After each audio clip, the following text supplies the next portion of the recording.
원더 10대 초반에 아버지를 여의고 휴학.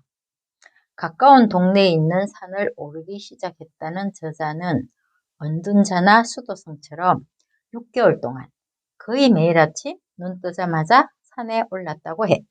산 정상에 오르면 근사한 세상이 내려다 보였고 한국전쟁 때 막강한 방패 역할을 했던 전투기의 공군기지가 보였다는 것이야. 높이 날아가는 전투기의 날개짓이 아버지의 마지막 작별 인사처럼 느껴졌다고 해. 어느 순간 빛의 속도로 날아가는 비행물체를 만든 미국이라는 나라가 궁금해졌고 그 미국으로 한시라도 빨리 가기 위해 공부를 했다는 것이야. 주로 야간에 공부하며 세차장 일이나 신문 배달을 하고 노동일도 가리지 않고 했다네.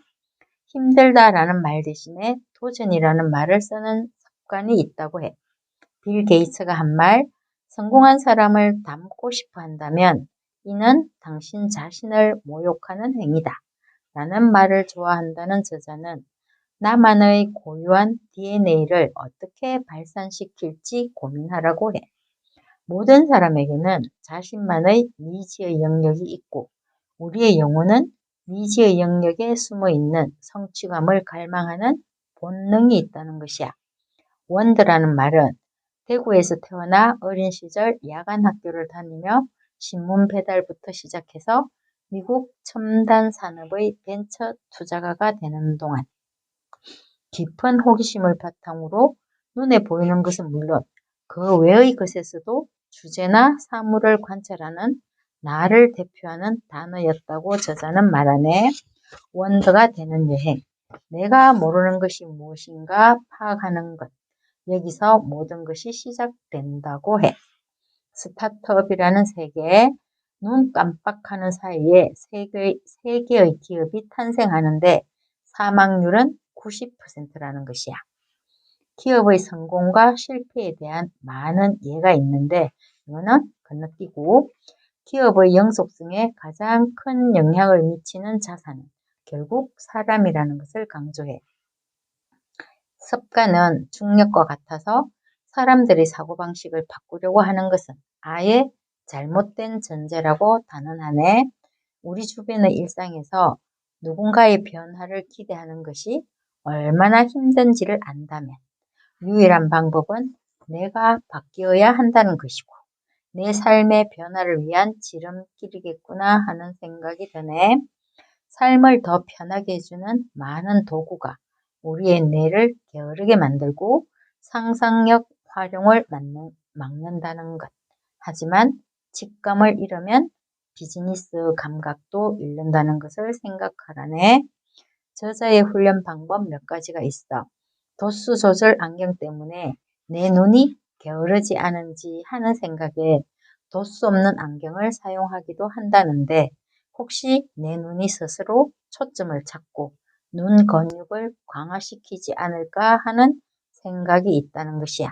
또 하나, 감각기관을 향상시키는 두뇌를 단련시키려고 간단한 일을 할 때에는 틈틈이 왼손을 쓰고 있다는 것이야. 컬러 TV, 인터넷, 스마트폰 시대를 거쳐서 인공지능 시대를 맞으며 사람은 점점 바보가 되어가는 것은 아닌지 생각하게 된다는 저자는 우리의 몫은 무엇인지 생각해 보자고 하네.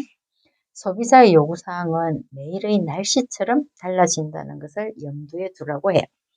대체로 1만 년의 농경시대, 그리고 산업시대는 250년, 20세기 중반의 정보화 시대, 이제는 네 번째 시대인 변혁의 시대라고 하네. 이 시대의 특징은 전 세계가 작아지고 있다는 것이야. 그리고 개인의 파워가 월등히 향상되었다는 것. 또 하나, 기술에 힘입어서 모든 것이 연결되어 있다는 것이지. 그래서 더 빨리 성장하는 기업이 있는 만큼 또 반대 방향으로 더 빨리 사라지는 기업이 있다는 것이야. 변할 것인지 사라질 것인지 생각해 보라는 것이야. 고객 서비스는 고객이 원하기 전에 시작되어야 한다는 것이고 만족스러운 경험을 한 소비자는 충성 고객이 될 가능성이 높다는 것이지. 자포스의 고객 경험에 관한 예가 있어. 한 남자가 고객센터에서 전화를 걸어서 지금 여행 중인데 내가 좋아하는 신발을 깜빡 잊고 집에 두고 왔으니 자포스에서 새로 사고 싶다고. 그렇지만 그 신발은 자포스에서 더 이상 취급하지 않는 모델이었다는 것이야. 그래서 그들은 인근 매장에서 비슷한 신발을 구입하고 그 뒤에 고객을 찾아가서 무료로 건네주었다고 해. 자포스의 모토는 신발 판매에 그치지 않는 최고의 서비스 기업이 되는 것이라고 하네. 기업이 아니더라도 개인적인 삶의 모토를 가진다면 좋겠다는 생각을 했지. 신앙적으로 돌린다면 하나님 앞에 이른 사람이 되고 싶다는 것, 또는 엄마로서의 나는 하는 것도 괜찮겠지. 이제 곧 한국인 4명 중에 1명이 노인 세대가 된다는데 엄청난 규모로 빠르게 생성되는 소비자군을 어떤 기업이 나타나서 성자의 자리를 차지할지 궁금하다고 하네. 또 하나, 2000년대 초반에 태어나서 디지털로 연결된 세상에서 군림하는 집단이 있지. 이 세대가 이제 사회로 진출하고 있고 차세대의 비즈니스 세상을 일구어 가리라는 것이야. 작은 문제에서는 생각을 믿고 큰 문제에서는 가슴을 믿으라는 말이 있네. 프로이트의 조언이지. 3가지 구매 심리의 예가 재미가 있어. 스포츠카를 사러 온 남자의 심리를 묘사한 것이야. 원자가 강력하게 말한다는 것이야. 마세라티 같이 멋진 차를 타보겠다고 평생 꿈꾸었잖아. 가격이 무슨 문제야? 당장 차를 몰고 나가. 그런데 이때 자아가 불쑥 끼어들어서 하는 말, 전기차를 사서 돈을 아끼는 게 낫지. 현명하게 결정해. 후회하지 말고. 그런데 이 갈등 상황에 초자아가 끼어든다는 것이야. 세상에는 아직도 굶어 죽는 아이도 많은데 하고 말한다는 것이야. 셋 중 누가 이길지는 모르지만 판매원도 끼어들어서 힘을 더해줄 부분이 있겠지. 디자인에 있어서 자연을 능가할 디자인은 없다는 것이야. 벌집을 예로 들었네.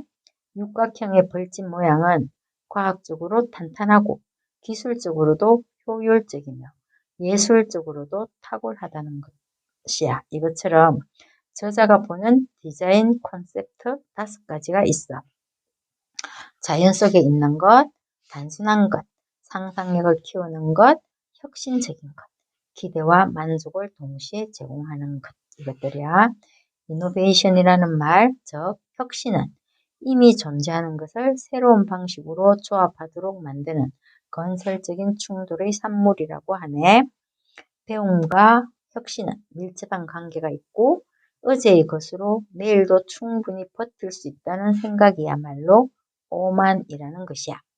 진정한 비전은 보이지 않는 것을 보는 기술이라고 하고 지금까지의 경험으로 나누고 싶은 교훈이 있다고 하네. 이 저자의 경험을 생각하면서 자기가 함께 나누고 싶은 교훈이라고 해. 5가지를 이야기하네. 아니 7가지. 첫 번째가 테이블 매너야. 음식을 먹을 때 소리 내지 말라는 것이야.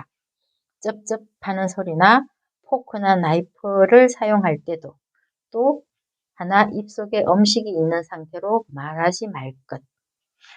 그러니까 소소한 행동에도 주변을 배려하고 존중하는 태도를 가지라는 것이지. 2번째는 스마일 파워를 말해. 일상에서 행하는 의사소통의 90% 이상이 비언어적 방식으로 이루어진다는 것. 그리고 비언어적 의사소통 수단의 대표적인 예가 미소라는 것이지. 상대방을 시각적으로 판단해서 점수를 매기는 데에는 55초면 충분하다고 말하네. 항상 웃는 얼굴 잊지 마. 그리고 세 번째가 유머라. 뭐 나도 재밌고 너도 재밌고 이게 되겠지? 그래서 저자는 텀텀이 연습도 하고 실습도 했다는 것이야. 4번째 마이크로라이가 있어. 아주 작은 거짓말이지. 별 의미 없이 선의의 거짓말로 이해하면서 넘어갈 수 있는 아주 작은 거짓말도 하지 말라고 해. 뭐 누구는 뭐 하얀 거짓말 이런 말도 있는데 그런 것도 하지 말라는 거야. 농담으로라도 거짓말은 하지 말라는 것. 그리고 5번째 외로운 전사라고 하네. 미국이든 어디든 성적표는 결국 나중에 쥐게 된다는 것이야. 우리는 모두 마지막에 우수한 성적표를 받기 위해서 혼자서 묵묵히 싸워나가야만 하는 외로운 전사라는 것이야. 6번째, 호기심의 원대라고 하네. 어떤 문제에 직면하면 왜라는 질문을 5번은 던지라고 하네. 그리고 7번째는 선입견이라는 망령이라고까지 말해. 우리의 사고체계가 빠질 수 있는 큰 함정이지만 일상의 크고 작은 판단 앞에서 습관처럼 나타날 수 있다는 것이야. 실패한 선입견의 예가 있어. 2002년에 PGA의 챔피언이 된 후에 빔이라는 사람 고급 스포츠카를 구입하려고 아내와 함께 자동차 대리점을 방문했다는 것이야. 챔피언 자리에 오르기 전에는 시간당 7달러를 벌기 위해서 카스테레오와 휴대전화를 판매하는 외판이었던 빔. 이 사람은 평상시 모습으로 대리점을 찾았고 또 그의 아내가 사고 싶은 것은 뭐든지 살 수 있다고 말했지만 대리점 직원이나 영업사원들은 모두 빔을 무시하면서 무관심한 태도로 말 한마디 건네지 않았다고 해. 반바지에 운동화, 야구모자 차림이라 그런지 아무도 차를 권하지 않더라고 빔은 웃으며 말했다는 것이야. 그리고 오프라 윈프리 그녀는 친구의 결혼식에 참석하기 위해서 스위스에 갔을 때 산책 중에 한 매장 앞에서 발걸음을 멈추었고 유리 진열대에서 35,000달러라는 가격표가 달린 톰 포드 가방을 보았다고 해. 자신의 쇼에도 출연했던 여배우 제니퍼 애니스톤이 이 가방을 들었던 적이 있어서 일명 제니퍼 백으로도 불리는 제품이었다는 것이야. 이 백을 눈여겨서 보던 그녀는 점원에게 저 가방을 볼 수 있느냐고 물었다고 해. 그러자 점원은 업신여기는 태도로 손님 형편에는 너무 비싼 가방이라며 보여주지 않았다는 것이야. 그렇군요 하고 가게를 떠났다는 일화가 있다고 하네. 습관이란 무의식적으로 몸에 밴 비자발적 행동 패턴이기 때문에 어떻게 개선하고 관리할지 문제는 어쨌거나 나의 몫이지 싶네. 실리콘밸리의 기업과 사회적 기업적 측면이 많지만 나로서는 내 개인의 삶에 가져올 것만 생각하면 되지 하는 마음이야. 여기까지 모두 각자의 삶에서 성공자로 서기를 바래. 안녕.